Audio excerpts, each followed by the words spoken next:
Today is November 3, 1997 in Washington, D.C. I'm Ieda Siqueira Viarda, the Luso-Brazilian Specialist Hispanic Division, and I will be taping an interview with Mario de Carvalho for A-Lot, the Archive of Hispanic Literature on Tape.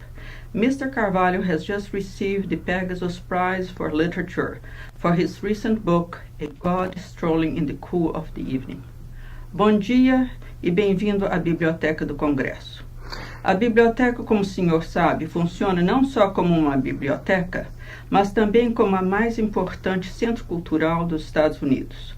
Como tal, mantemos um arquivo de gravações com poetas e autores do mundo ibero-americano.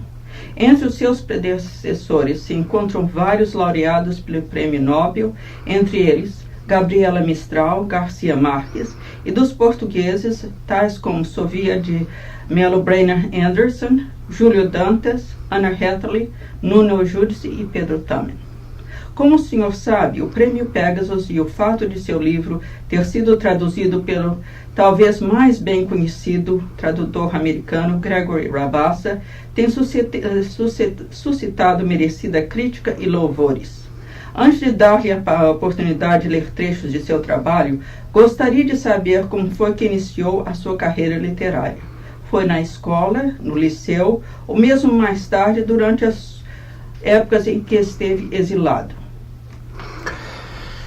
Propriamente a minha carreira literária, eu comecei quando estava a praticar a advocacia em Lisboa, já depois dos tempos da Revolução.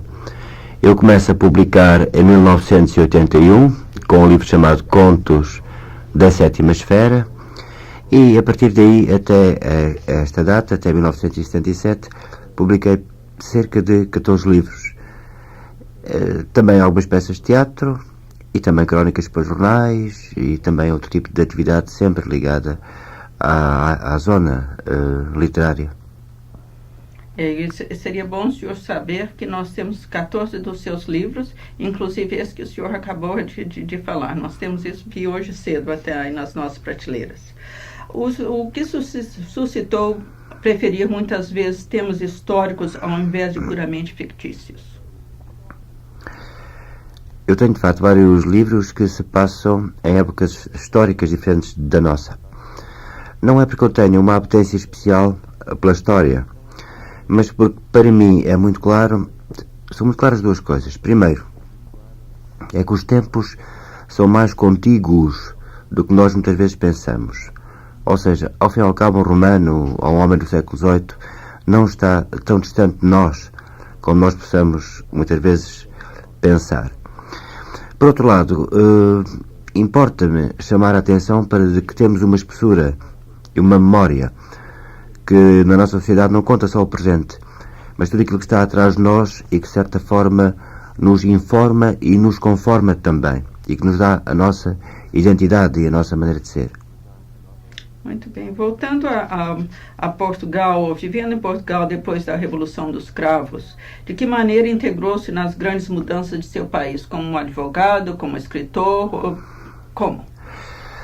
Bem, eu devo dizer que a Revolução dos Cravos foi para mim uma alegria muito intensa. Aliás, para toda a gente foi. Foi um período de grande alegria nas ruas, de grande movimentação, de grande agitação e às vezes com momentos mesmo que eu posso dizer de grande alucinação. Mas foram uns tempos de facto inesquecíveis que provavelmente não voltarão a repetir-se. Eu nunca tinha visto as pessoas na rua e é um fenómeno único. Eu penso que não voltarei a ver. Tão contentes, tão satisfeitas com o que estava a passar e com o que estava a correr. Bom, depois deram essas complicações que são já conhecidas, o país estabilizou, mas esses momentos foram os momentos porque eu sempre me bati e que foram para mim extremamente gratificantes e empolgantes mesmo. Eu comecei a escrever, eu tenho que separar dois momentos, o momento em que comecei a escrever e o momento em que comecei a publicar. Devo dizer, e talvez isso constitua uma surpresa, que durante os tempos tumultuosos da Revolução, enquanto tudo se movia e corria em volta, eu consegui arranjar tempo para escrever. Estava na altura a escrever um livro chamado O Livro Grande de Tebas, Navio e Mariana, que me obcecava. e aproveitava às vezes os intervalos das reuniões, das manifestações, das correrias para escrever mais um trechozinho do livro. Na altura eu ainda era capaz de escrever à mão, coisa que já não acontece hoje, porque já estou completamente viciado pelos meios mecânicos e posteriormente pelo computador, e enfim, deixava-me obcecar facilmente pela escrita. No entanto, esse livro só aparece mais tarde. E em 81 publiquei um outro livro e a minha carreira literária, soi-disant, chamemos-lhe assim, começa nessa altura, em 81 precisamente. Aí, como o senhor vê o impacto de autores portugueses como o senhor sobre o público em outros países, principalmente nos Estados Unidos, Canadá, Espanha, onde o senhor tem dado ou vai dar palestras? Eu regressei recentemente da Alemanha, este ano na Feira do Livro de Frankfurt. Portugal teve uma presença excepcionalmente empenhada. Muitos escritores estiveram presentes, quer durante a feira, quer antes e depois da feira, quer na própria Alemanha, quer nos países limítrofes. E eu notei por parte dos alemães, nas leituras que foram feitas e nas várias sessões em que intervieram autores portugueses, que havia de facto um grande interesse. E esse interesse traduziu-se praticamente na quantidade de traduções que foram apresentadas ou que foram contratadas. Pela primeira vez, desde há muitos anos, os editores portugueses começaram a ser procurados por seus congêneres estrangeiros, e na feira tratou-se talvez mais de vender do que de comprar, ao contrário do que é costume nesta feira de Frankfurt. De maneira que houve uma satisfação generalizada, pelo menos tive a ocasião de constatar isso no meu regresso, e penso que tanto entre editores como entre autores houve a ideia de que o empenhamento e o investimento feito pelo governo português resultou em cheio de que a nossa participação na feira foi um êxito. Parabéns. E o senhor já está pensando no próximo livro ou já está? Eu já estou a escrever o próximo livro. Ainda não sei como é que se vai chamar, ainda está numa versão muito recuada, ainda precisa de levar muitas voltas e muitas correções, mas vai ser um romance. Histórico também, com algum... Não, de forma nenhuma. Passa-se durante os dias de hoje, nos anos 90, no final do século, exatamente como o meu livro anterior, que não é este, que eu vou ler umas páginas, mas que é o último livro. Era bom trocar-se umas ideias sobre o assunto que é passado, enfim, no nosso cotidiano presente. Em Portugal. Em Portugal. Em Portugal, ótimo. Agora vamos ouvir as suas palavras. Já aguardamos um futuro muito positivo como um escritor e intérprete da cultura portuguesa. Então, por favor, pode ler.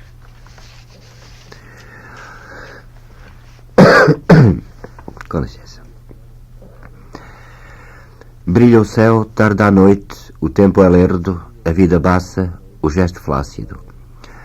Debaixo de sombras irisadas, leio e releio os meus livros, passeio, rememoro, devaneio, pasmo, bocejo, dormito, deixo-me envelhecer. Não consigo comprazer-me desta mediocridade dourada, peso o convite e o consolo do poeta que a acolheu. Também a mim, como ao orador, amarga o ócio, quando o negócio foi proibido.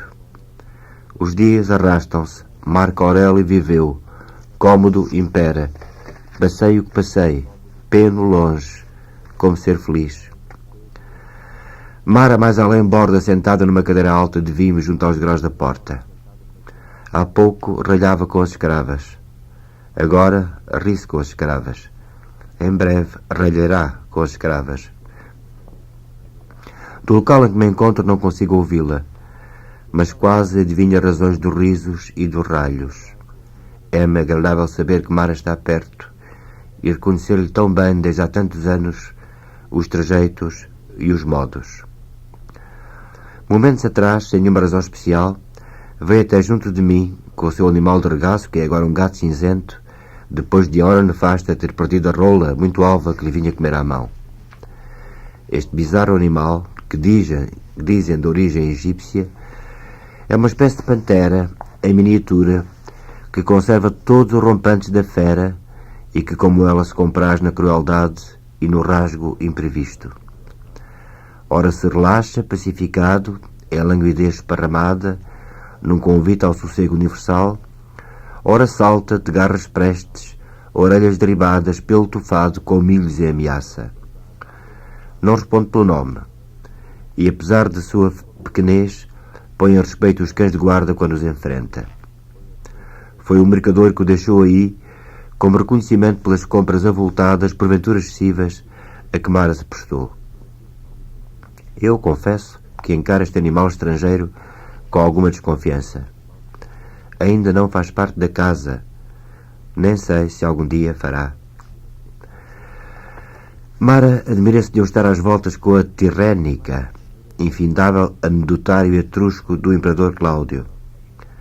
Que proveito me trará o esforço? Pergunta, se temos tão raros convidados a quem deslumbrar. Num gesto faceto, desdobra um dos rolos, soletra umas palavras ao acaso, ri e deixa-o rebolar pelo tampo da mesa. Logo as unhas afiadas do gato ressaltam aduncas e se preparam para grifar o papiro, como já tinham antes marcado os braços de Mara. Protesta.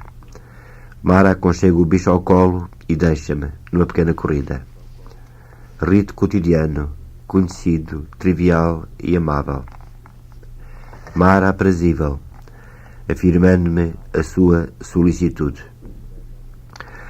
Preserva Mara uma vivacidade juvenil que ainda me espanta ao fim de todos estes anos. Nunca teve paciência para desenrolar um livro. Boceja e adormece quando chama um escravo para ler algum trecho, mesmo solerte e ligeiro. Aborrece-se nesta pasmada vila, mas nunca admitiria que se aborrece. Não lhe ocorre queixar-se. Onde Gaio está, Gaia estará. Assim foi educada. Sob aquela futilidade alegre e volátil, velam solidíssimos princípios ancestrais e uma recôndita lucidez que só se expõe quando motivos ponderosos a convocam. Sempre contei com a estrénua lealdade de Mara, embora ela não saiba definir o vocábulo lealdade, nem dissertar sobre ele, nem use nunca o termo estrénuo. Em boa verdade, os etruscos de Cláudio interessam-me de sumenos, e a prosa dele flui tão entaramelada, como dizem, lhe saía à fala. Mas vou lendo, folha a folha, passo a passo, como a aplicação de discípulo em tormentos de trabalho marcado e férola à espreita. Não tenho outra razão para isso, senão entreter brandamente o meu tédio, que ainda mais se avantajaria naqueles portos de caçador, ou roteador de solos, ou edificador de pedras, ou diligente administrador de agros, ou praticante de qualquer atividade própria à minha condição. Começada um dia a leitura, impõe-se-me levá-la até ao fim. Assim me educaram, e nessa pertinência me reconheço. Propus-me um livro, há que lê-lo. No mármore verde da mesa redonda a que me sento, uma láscula quadrangular, estilhada, obscena, macula o perfil sorridente do rosto de Baco, carregado de uvas, meticulosamente lavrado. Não se desvaneceram de entre os sulcos do buril, por mais tratos de esfrega e lavagem, as cinzas negras dos focos que aqui um dia estalaram. Marcas da fúria dos bárbaros. Teria sido esta mesa o altar escolhido para os ritos primitivos deles, suporte das chamas, escorredor das vísceras? Ou nem isso? Apenas desamparado objeto da raiva, ferido porque humano, sinal de uma perfeição que a boçalidade abomina. Vi chegar um dia esta mesa numa recova de carros, embalada em tojos e palhas. Era meu pai ainda novo, eu que atrai de brincar ao arco. Ele tinha orgulho naquela pedra verde raiada, única, vinda de muito longe. Recordo o esforço de um grupo de escravos fazendo rolar o pesado mármore redondo, lanço após lanço, até este caramanchão, que já na altura vicejava folheado de videiras. E a satisfação do meu pai, orgulhoso, a acariciar com as mãos as linhas do buril, enunciando a genealogia, feitos e atributos de Baco para eu aprender. Passados os anos e os angustiosos trabalhos que são relatados, Vi de novo levantar aquela pedra a poder de braços. Vi-a rolar por lanços forçados e ser teimosamente recolocada na sua base com a ajuda de cordas e alçapremas. Não era já o mesmo mármore. Havia sido profanado, fendido, abrasado. Assim como está, permanecesse doravante pelos séculos dos séculos, livre de maiores agravos e aleivos. Mas de cada vez que a minha mão lhe corre sobre a superfície danificada e sinta a rugosidade dos golpes, o oleoso das cinzas, chega-me um rebate de ameaça, indefinido mas brutal. A grande pedra rolando lembra-me daquele rei de Corinto, fugaz aprisionador da morte, eterno prisioneiro do destino. Quem pode asseverar que este mármore verde, algum dia derrubado, não voltará mais a sê-lo e se deixará apenas bater naturalmente, lentamente, mansamente, pelo desgaste compassado das ilusões dos tempos? Quem me garante que estas tardes campestres, tão paradas e tranquilas, não serão mais uma vez sobressaltadas pelo atrou de brados malignos? O que passou, passou. Deixa-me cultivar esta despreocupação. A ilusão de que o mundo seguirá para sempre imperturbado e imperturbável, após um desassossego passageiro na sua ordem. Sou um senhor da terra, sou um romano. Leio, cultivo-me. Marco os tempos com o meu porte, os meus gestos, os meus ditos, as minhas maneiras, a minha fleuma, o meu traje togado. Dignidade, gravidade, romanidade, humanidade. Convulsos temores e angústias resolvam-nos as legiões e de rijo, que é o que lhes compete.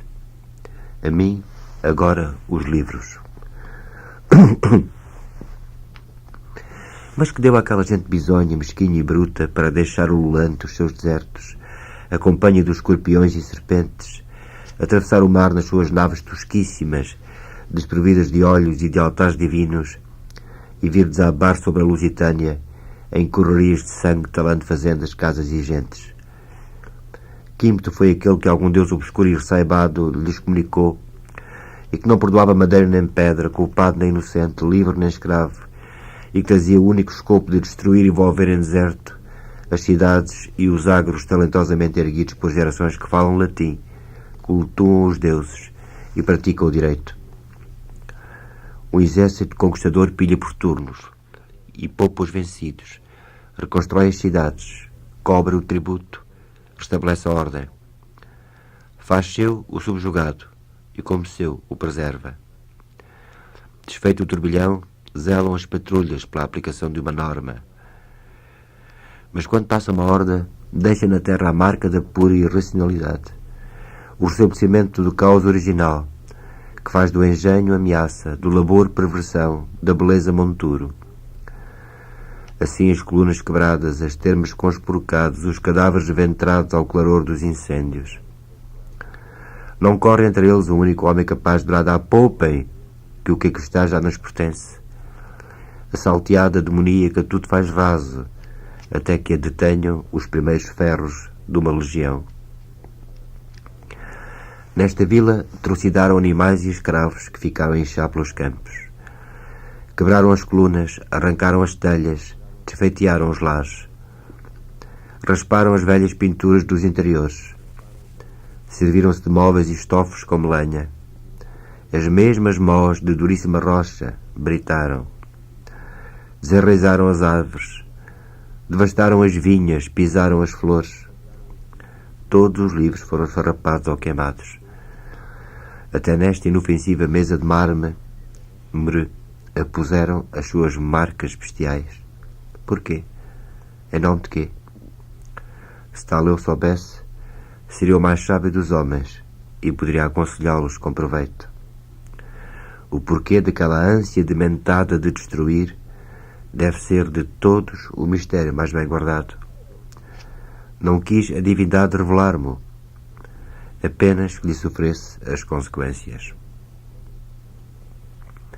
Quando regressei, já destacamentos de cavalaria auxiliar da 7ª Legião Gémina patrulhavam os valados, remetendo a seus amos os servos tresmalhados e crucificando sem piedade em qualquer azinheira os mouros retardatários ou quem com eles houvesse conluio.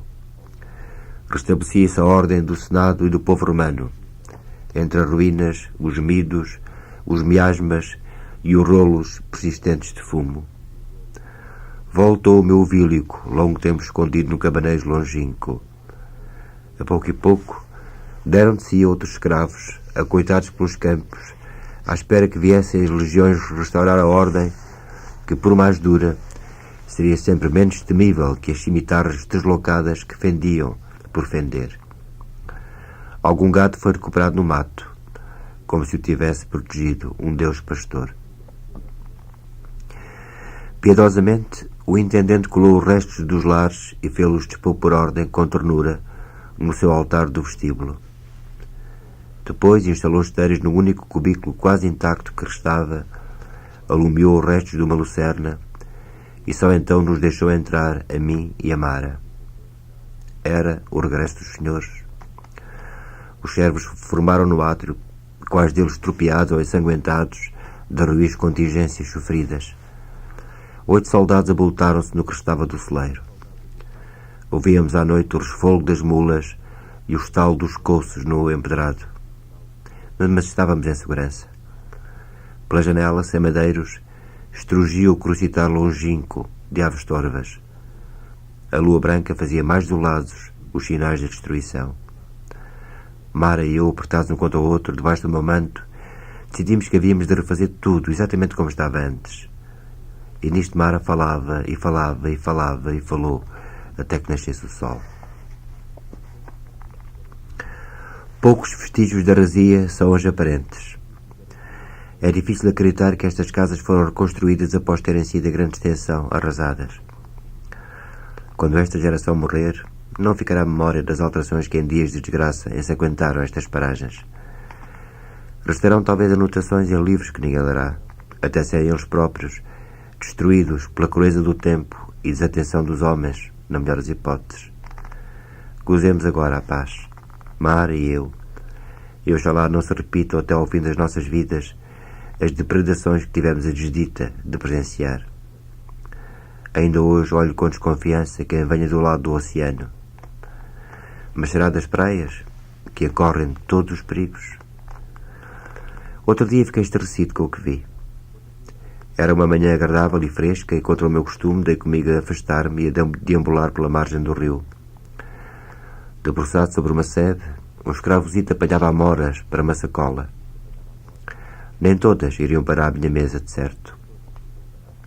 Habitualmente fecho os olhos a estas pequenas transgressões. As silvas da asa natureza não exigem despesas nem cuidados. Procurei apenas manter-me à distância para que a criança não me visse e não me ficasse inutilmente embaraçada. Em dado momento o garoto parou, sentou-se, encheu a boca de amoras, puxou de uma cana e começou a desenhar na areia. Uma linha oblonga, outra linha oblonga com a mesma origem e que se afastava e curvava para seccionar a primeira. Uma terceira linha a unir o remate das duas outras. Um ponto. O olho do peixe. Quem te ensinou a desenhar isso? O rapaz sobressaltou-se e olhou-me aterrorizado com a boca entreaberta, arroxeada do suco das amoras. Nunca tinha visto o seu senhor tão ao perto. Eu devia parecer-lhe terrível, ameaçador, como Júpiter trovante, levantando-se de entre as nuvens. Ajoelhou-se e com uma mão estendeu-me instintivamente um punhado de frutos, enquanto com a outra protegia a cabeça. Perdão, senhor. Cometi-lhe sentir-se em falta, e não sabia bem de quê. Responde. Quem te ensinou esse desenho? Que tinha sido um carador que passara por ali. Dos meus? Que não, meu senhor. Que era um homem forasteiro que ia de longada, com destino certo. E o gaiato tremia, continha o choro com esforço. A boca tinta de amoras dava-lhe um ar lastimoso, de mimo trágico. Vai-te! Desapareceu correndo por entre as urzes, deixando um rastro de bagas esbaroldadas pelo chão. Pisoteei meticulosamente o desenho com as minhas botinas cardadas, até restar apenas uma lavra de areia remexida. Ato inútil. Não se apagam as realidades, destruindo-lhes os símbolos. talvez muitas milhas além no caminho do corredor, outros desenhos aparecessem e outras memórias fossem reavivadas. Estava extinta a congregação do peixe? Eu procurava convencer-me de que sim. Que sabia eu? Foi pouco depois que Proserpino me propiciou a surpresa da sua visita. Eu estava no meu pouso habitual, à mesa de mármore verde, e fazia contas. Tinha vendido 2 jújuros numa extrema da propriedade para me livrar de um conflito de marcação com um dos meus vizinhos, de comportamento demasiado rústico para o meu trato. O preço ajustado era misto, quantificado em áureos, medidas de azeite e fardos de linho. Quis verificar tudo, com cautelas amiudadas, porque a confiança não sobrava. Conferi os preços dos géneros e decidi-me a passar a manhã de volta do ábaco e das tabuinhas. Quando os cães romperam a ladrar, esboçaram os arremessos em direção ao portão do muro e um escravo estranho entrou e fez menção de os afastar com pau ferrado, julguei que era o meu vizinho que aí vinha, uma vez mais, a lamuriar-se e a implorar reduções no clausulado. Mas logo atrás do escravo, meio curvada e muito temerosa dos cães, apareceu aquela figura alta, adunca, nervosa, que eu tão bem conhecia e desprezava há algum tanto. Senti uma incomodidade quase dolorosa. Proserpino. Ergui-me alarmado. Que faria Proserpino aqui? Já Mara se velava, descia os degraus da casa, muito serena, sossegava os cães e deixava que o intruso a saudasse. Não manifestou qualquer surpresa e sorriu para Proserpino como se o tivera visto no dia anterior. Mara estava sempre à altura das situações. Ele vinha enjorcado num grande manto asiático, bordado, cheio de pó, e trazia na cabeça um chapeirão de viagem que logo tirou, respeitosamente. Pelos gestos largos, percebi que pedia a Mara autorização para que a sua comitiva entrasse. Mara disse qualquer coisa em voz alta, escravos acorreram, afastaram os batentes do portão. A liteira e os acompanhantes de Proserpino passaram entre mim e Mara e foram conduzidos à cavalariça. Enquanto o cortejo desfilava imundo e cansado, Proserpino procurava-me com os olhos inquietos. Distingui perfeitamente o seu olhar ansioso e a contração da cara num esforço de atenção, quando ao longe se apercebeu da minha presença. Deu 2 passos, fitou melhor, sorriu. Tinha-me reconhecido. Atirou um gesto indeciso a Mara, numa cortesia atabalhoada, e quase correu na minha direção. Lúcio, Lúcio, saúde! Que bom ver-te, ao fim de todos estes anos. Aí estava Proserpino, aos tropeços no seu disforme manto, quase a arrojar-se a meus pés. Que havia eu de fazer? Não podia maltratar um hóspede que se mostrava solícito, embora não convidado. Dissimulei a contrariedade.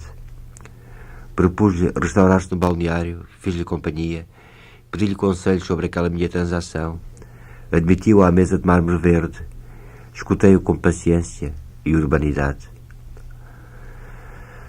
Depois mandei que selassem 2 mulas e acompanhei-o num passeio pelos meus domínios.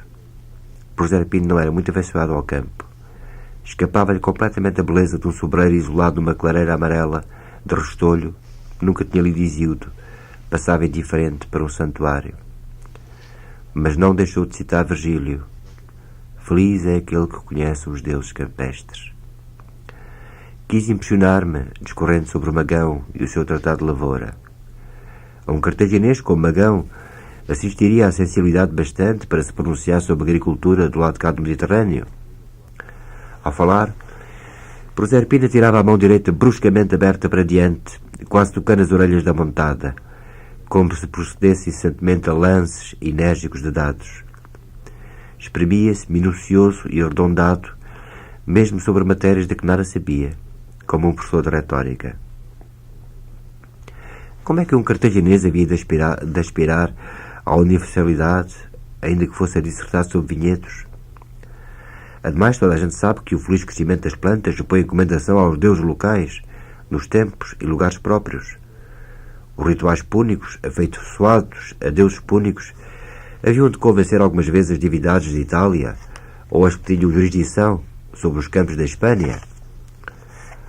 Lembrei-lhe que Magão foi o único autor cartaginês traduzido para latim, por determinação do Senado, e por isso algum mérito havia de ter. Proserpino lançou-se numa apurada dissertação sobre os púnicos, que, como é sabido, têm a particularidade de ser completamente destituídos de virtudes. Deixei-o discorrer, procurando adivinhar a que vinha realmente o meu visitante. Estava convencido de que Proserpino me procurara tão inopinadamente para conseguir qualquer proveito para si. Não concebia que o próprio conceito de desinteresse lhe fosse acessível. Calhava-me estar enganado neste particular. Nunca mostrou visos de me pedir o que quer que fosse ou de pretender tirar uma vantagem de mim. Também não quis ferir-me ou magoar-me.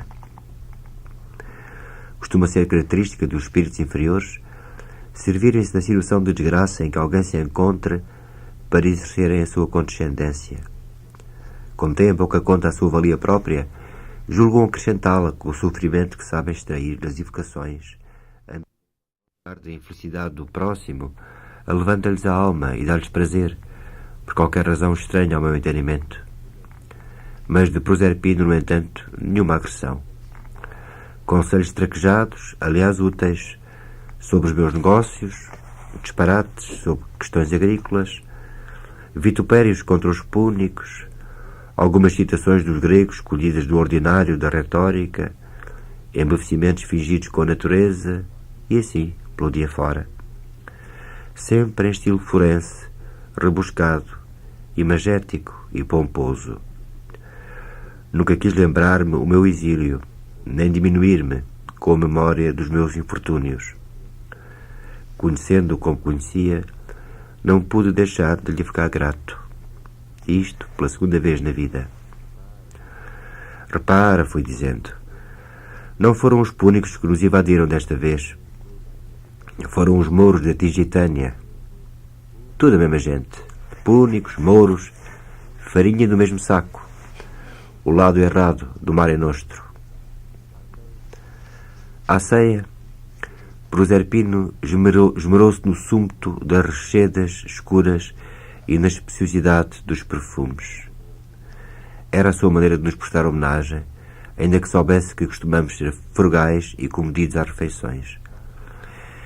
Mara conserva o antigo hábito que já a sua mãe lhe transmitiu, de comer sentada, junto ao triclínio, tão natural para ela como o costume arcaico de me tratar por amigo. À mesa vieram apenas coelhos, cogumelos, pardalhas do rio, pão e garum da região. Vinho do nosso. A servir-nos o velho escravo que já servira a meu pai.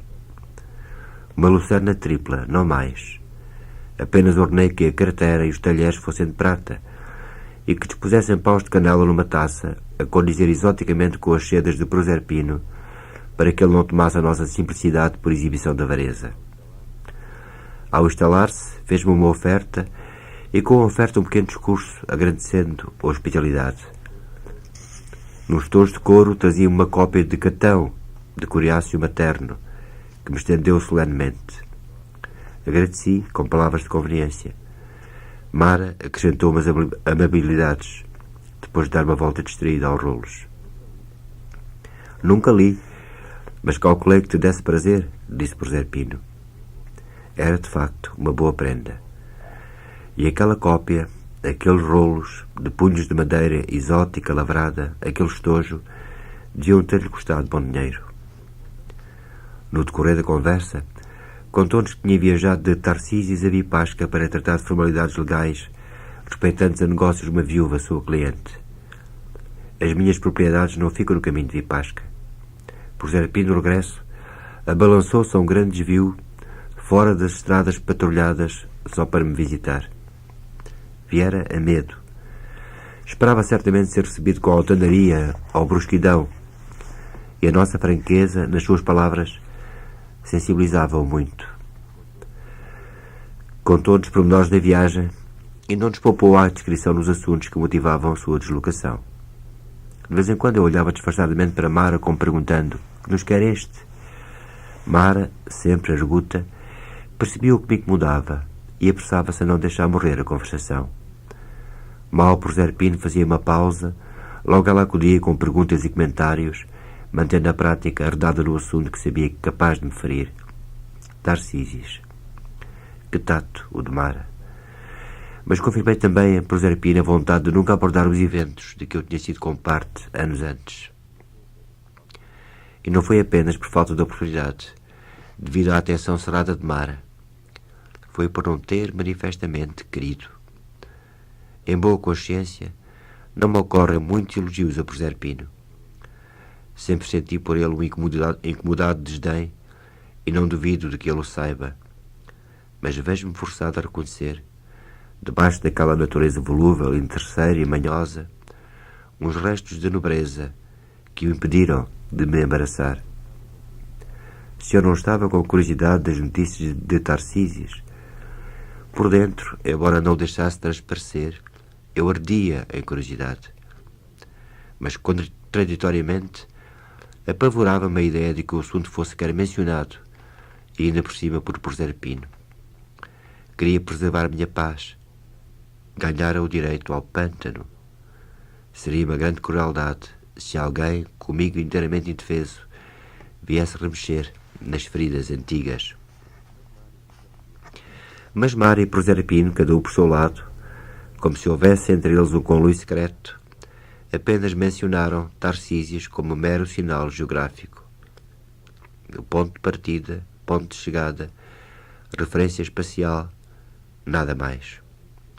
Calculo como Mara haveria de querer saber de tanta coisa, e como Proserpino haveria de estar ansioso por brilhar ali no meu triclínio, exercitando a sua mordacidade à custa da vida dos outros. Mas deu-se o milagre. A minha curiosidade, é certo, não foi satisfeita, mas o meu orgulho, o que mais conta, não foi atingido. Em dar altura, Proserpino, já de voz entrammelada, dispôs-se a fazer o meu elogio. Nunca, ouviste, Lúcio? Nunca encontrei pela frente um juiz tão reto e tão sabedor como tu. E já não sou nenhuma criança. Não ganhaste muitas causas no meu tribunal. Não ganhei eu, mas ganhou a justiça. Não, naquela cidade nunca houve julgador mais íntegro, Lúcio. E Proserpino estendeu uma taça numa saudação sentida com a mão já tremente. Não insistiu em rememorar os pleitos de outros tempos, um dos quais, sabia ele melhor que ninguém, foi causa da minha amargura e do meu desconforto. Embrenhou-se antes em considerações elevadas sobre o sentido da existência e os preceitos de vida adequados a desfeitear as incertezas do destino. Acabámos o serão com Proserpino a interrogar-me sobre pontos de mitologia. Só nessa altura, com algum alívio, me convenci de que ele não faria qualquer alusão a Iúnia Cântaber. Achas, Lúcio, que Minos, quando poupou o Minotauro e o encerrou no labirinto, antevia já por inspiração dos deuses os feitos de Teseu? Ou, pelo contrário, queria preservar o monstro para manter sempre viva a materialidade da culpa de Pasífae? Eu ia respondendo, como ia ocorrendo. Fui submetido a um interrogatório cada vez mais obtuso sobre Aquiles e Próculo, Morfeu e Alcione e os 7 contra Tebas. Proserpino já não ouvia as minhas últimas opiniões. Os acenos de cabeça com que apoiava as minhas palavras fixaram-se numa postura rígida, de queixo colado ao peito. A respiração tornou-se-lhe regular e pesada. Mara chamou os escravos dele, que o levaram em braços para o cubículo destinado. Mara e eu ainda conversámos sobre banalidades. Nenhum de nós fez menção a Proserpino ou a Tarcísios. Mais tarde, no meu leito, rememorei as perguntas que gostaria de ter formulado e que o meu orgulho e a deferência amável de Mara e Proserpino frustraram. Dormi pouco e revolto, ansioso porque o meu hóspede se fosse embora. Quis ser o primeiro a levantar-me, como é de norma. O senhor deve estar a pé antes dos seus escravos. Sempre assim foi a minha casa e na de meu pai. Mas já as servas acendiam o lume nas cozinhas e a comitiva de Proserpino sempre se aprestava para seguir viagem quando apareci no átrio. Ordenei que lhe fornecessem alimentos para a jornada e reforcei-lhe a escolta até meio caminho com 4 latagões armados. Proserpino foi tão efusivo que quase beijou o meu chão antes de partir. Nessa manhã não recebi ninguém. Mandei que distribuíssem a espórtula lá fora aos poucos clientes que se fizeram anunciar e instalei-me à minha mesa de mármore verde com cálamo, tinteiro e papiro novo. Depois da visita de Proserpino, talvez em compensação do que ficou calado, resolvi escrever sobre os acontecimentos que ocorreram em Tarcísios durante a minha magistratura. O que não conseguir recordar, comporei, sem qualquer escrúpulo. A imaginação também é amparo da verdade. Pode ser que, escrevendo, se me apazigue o espírito, com manifesta utilidade para mim. Mas quero, porém, que este livro sirva de lição a quem o ler. Seja eu então claro, preciso, atento, verdadeiro, hábil, imaginativo, e assim me inspira a providência. E não recusarei sequer a intercessão de certo Deus que nos primórdios, ao que parece, passeava num jardim pela brisa da tarde. Muitíssimo obrigada. Foi uma maravilha, não só a leitura, como também o leitor. Muito obrigado, eu tive muito prazer. E agora o senhor fica para a eternidade aqui na biblioteca. Uma maravilha. Muitíssimo obrigado. Muito obrigado. Aqui termina a nossa gravação com o nosso autor, Mário de Carvalho. Thank you.